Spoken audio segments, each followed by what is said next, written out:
Para diferentes expertos, lo que está sucediendo en el Mar Rojo es una de las trampas más preocupantes contra Estados Unidos y que la administración de Joe Biden habría sencillamente entrado de lleno en esta trampa. ¿De qué se trata esto y a qué va el análisis de lo que puede suceder en el Mar Rojo?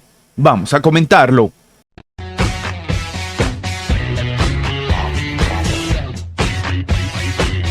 El 18 de diciembre, tras una gira por Oriente Medio, con paradas en Kuwait, Bahrein, Qatar e Israel, el secretario de Defensa estadounidense, el mandamás del Pentágono, Lloyd Austin, había anunciado el lanzamiento de la operación Guardián de la Prosperidad. Esto lo hemos comentado ya en anteriores videos. Esta operación está bajo el paraguas de las Fuerzas Combinadas de Operaciones 153 y está centrada en la seguridad del Mar Rojo para proteger la navegación marítima. Hasta aquí todo tendría sentido. Sin embargo, los hutíes, a pesar de esta convocatoria, de estas palabras del Pentágono, siguieron atacando numerosos buques que pasaban por el estrecho de Bab al-Mandeb. También, como sabemos, este es un paso angosto que conduce al Mar Rojo y más adelante al Canal de Suez, amenazando así el comercio mundial, ya que llevaba a grandes gigantes de petróleo y del transporte marítimo a suspender sus operaciones. Todas la hicieron a través del Mar Rojo. Los daños causados a la economía israelí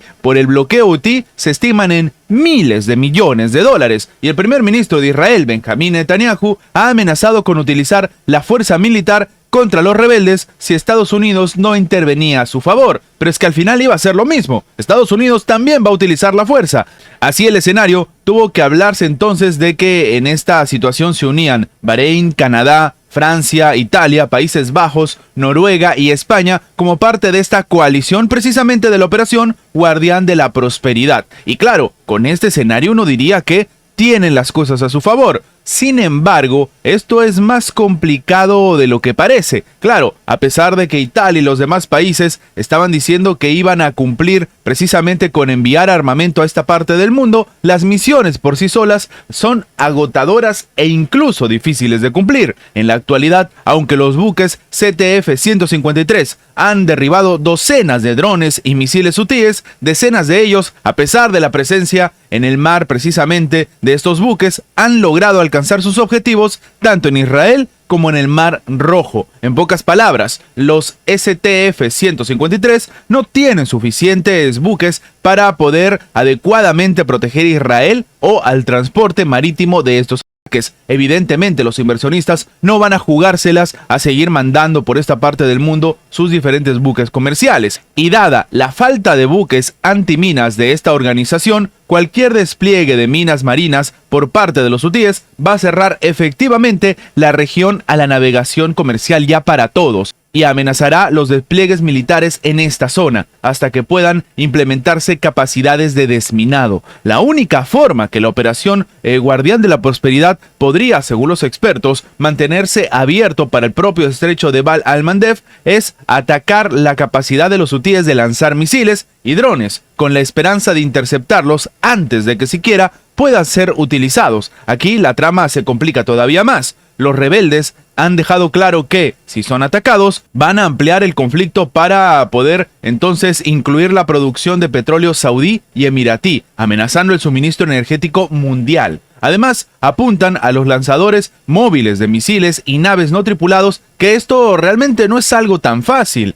Arabia Saudí, por ejemplo, con la ayuda de los servicios de inteligencia estadounidense, no ha podido evitar que los hutíes lanzaran misiles y drones contra objetivos saudíes durante el conflicto en curso con los rebeldes. Es probable que Estados Unidos se enfrente a problemas similares. Entonces, ¿para qué sirvió generar esta gran coalición y lanzarse en una guerra en el Mar Rojo? Para algunos expertos, esto es, de nuevo, un intento que hace evidentemente Occidente para frenar este conflicto que se está saliendo de las manos, pero el problema es mucho más difícil y no importa la cantidad de países que participen. En resumen, al iniciar esta operación Guardián de la Prosperidad, Estados Unidos parece haber construido una propia trampa para ellos mismos. Está condenado a que si no ataca a los hutíes, ya que el Mar Rojo permanecerá bloqueado a todo el tráfico a Israel y condenado también si lo hace, ya que no sería capaz de detener los hutíes y probablemente ampliaría el alcance y la escalada del conflicto precisamente en detrimento de los intereses del propio Estados Unidos.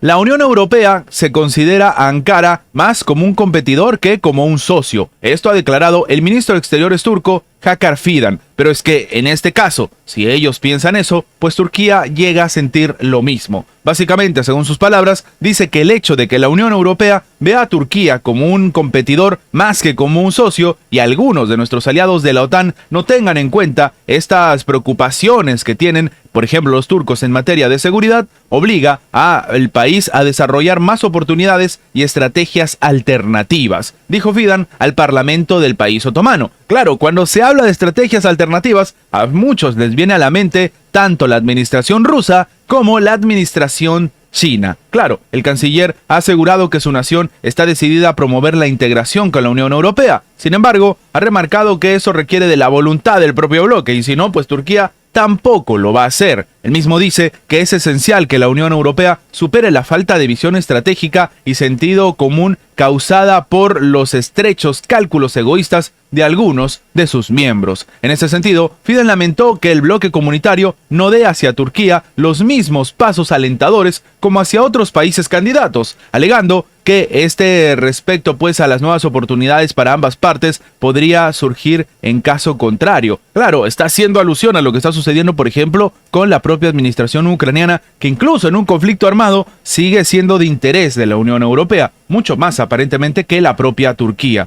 Y sí, como sabemos, desde 1963, Turquía ha suscrito el Tratado de Asociación con la Comunidad Económica Europea, predecesora de la Unión Europea. Y luego, en 1987, presentó su candidatura para convertirse en miembro de pleno derecho del bloque. Las negociaciones sobre la adhesión del país otomano comenzaron hasta el 2005, pero fueron suspendidas repentinamente por las discrepancias respecto a los problemas con Chipre. En marzo del 2016, Bruselas desbloqueó las conversaciones al respecto con la condición de que el gobierno turco se comprometiera a contribuir a la disminución de flujo de refugiados hacia Europa. Sí, básicamente Europa estaría utilizando a Turquía para que sea pues esta puerta de bloqueo de los refugiados, mientras les dicen que se van a unir a la Unión Europea, pero siempre sí, pero al final no. No obstante, las relaciones entre Turquía y el bloque europeo se han vuelto a agudizar tras el conflicto del golpe de Estado en el 2016 en el país otomano, en el que Ankara respondió con intenciones y otras represalias, provocando duras críticas por parte de la Unión Europea y la nueva suspensión de las negociaciones. Lo más curioso de todo esto es que la figura del presidente turco Recep Tayyip Erdogan ha sido también una figura que va pues al encuentro precisamente contra algunos funcionarios europeos, como es el caso del presidente francés Emmanuel Macron, con el cual han tenido un intercambio de palabras bastante fuertes, pero que incluso después de un tiempo el propio Macron salió al frente a reconocer que bueno, ellos les gustaría tener pues cierta independencia como la tiene precisamente Turquía, hablando de la OTAN y de las propias acciones militares que toma la administración turca sin estar intentando pasar pues por una muralla burocrática para poder tomar sus propias decisiones. En este punto, lo que llama la atención es que Turquía sencillamente no ha dejado de trabajar con Rusia ni tampoco con la administración de Xi Jinping. Para muchos, Turquía es este punto de inflexión entre la nueva carrera hegemónica que se está viviendo y lo que muchos dicen y comentan, el cambio en el orden mundial actual. Antes de terminar, los invitamos a que se hagan miembros del canal para que además de tener acceso a la pestaña de comunidad donde publicamos muy a nuestro estilo las diferentes situaciones que suceden en la geopolítica actual con diferentes artículos y, como siempre, sin seguir ninguna agenda como hacen algunos medios tradicionales, también van a tener acceso previo a poder ver los videos antes de su publicación en las horas normales en una forma de agradecerles a todos los que hacen posible el mantenimiento de este proyecto. De nuevo, por solamente $1.99 tienen estas ventajas en forma de agradecimiento por apoyar a mantener este proyecto. Sin más que agregar, nos vemos en la próxima.